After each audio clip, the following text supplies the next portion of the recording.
In this segment, we will discuss the state's requirements to create and maintain a registry of sex offenders. As you remember, Megan's Law, a federal piece of legislation, mandates that all states must maintain a sexual offender registry. There are 50 states, all of them sovereign, which means that every state will have a different registrative process in terms of how they do it, where they do it, when they do it, what kind of information will be requested.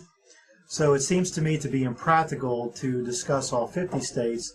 So what I would like to do is give you a question and answer format, and the answers will be that you will find this information at a minimum in all 50 states as part of the registration requirement for those convicted of sexual offenses within their state or those who are going to reside in their state. The first question, obviously, is who is required to register.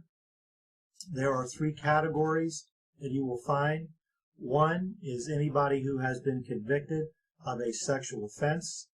This can mean in some states those who are convicted of misdemeanors, such as public nudity or mooning, to the very serious sexual predator offenses where violence has been perpetrated. Two, the individuals who have been convicted of attempted sexual assaults or sexual crimes. And three, those who have been found not guilty by reason of mental illness or a personality disorder such as an addiction to alcohol or drugs. Two, are juvenile offenders required to register? And the answer is it depends on two things. One, the requirements of the state, and two, the seriousness of the crime. If a juvenile commits a crime, he or she is protected under the juvenile court system until they are 18 years old. However, if they commit a serious crime, such as a serious sexual assault or molestation, then they will lose the protection of the juvenile court and will be indicted and convicted under an adult jurisdiction. This means that they will then have to register. Three, when and where does an offender register? And when would be when they are within 10 days generally of release from the institution they are within, be it a jail, a prison, or a mental health facility, or if they have been placed on probation 10 days within the court decision to place them, in other words, when they have been sentenced, they are required to register. Where will depend upon the state's requirements. Generally, it is within a county. It is within the county sheriff's office to maintain a sexual register. 4, what information must an offender provide? It is the same generally as booking. Just to give you a few examples, it would be the full name of the offender.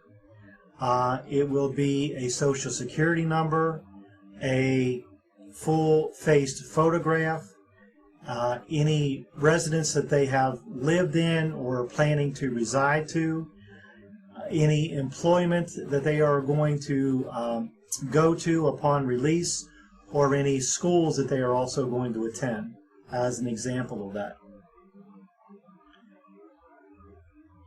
5, what happens if the offender changes their address or any information that is required will change? The answer to that is they are required when any information changes, such as an address, an employer, or even transferring from schools, then they are required to contact the appropriate county or state agency and re-register with the current information.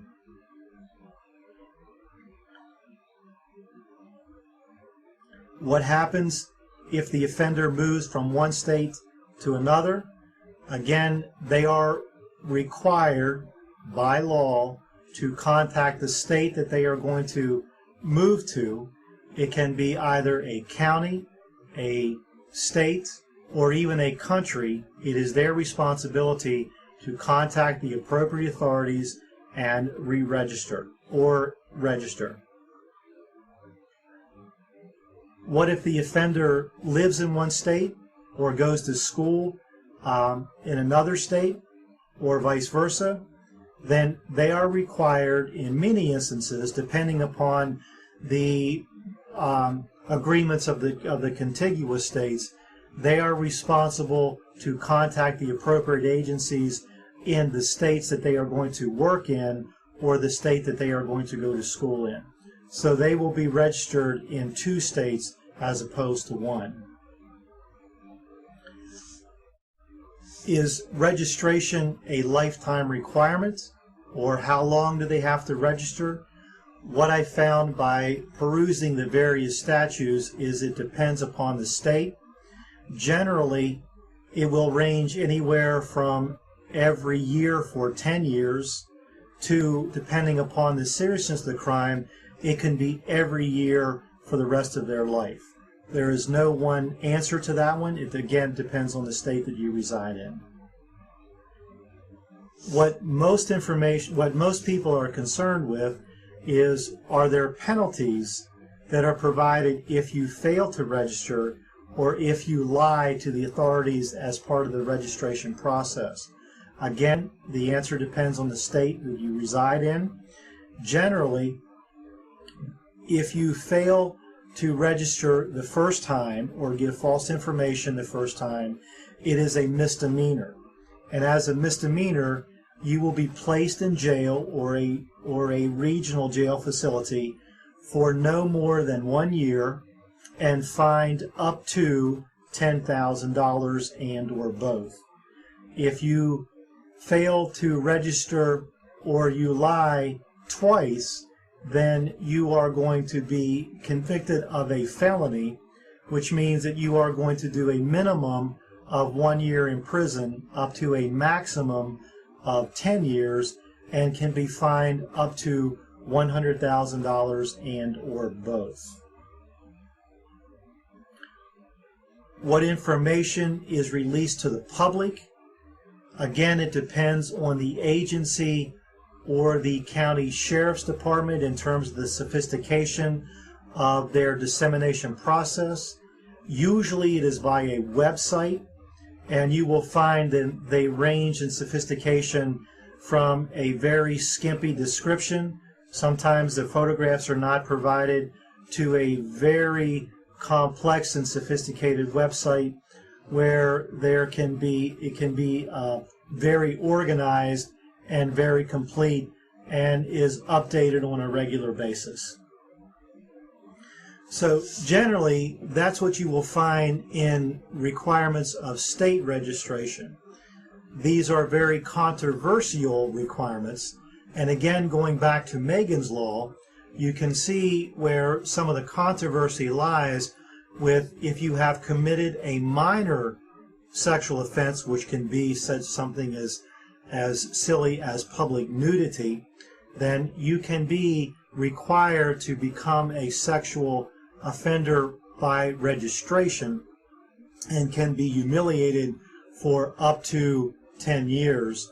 Or in terms of the pro, it means that if you are a convicted sexual offender with a history of molestation convictions, then you will be required to register for the rest of your life. So with that, we will move on to the next section, and we'll call it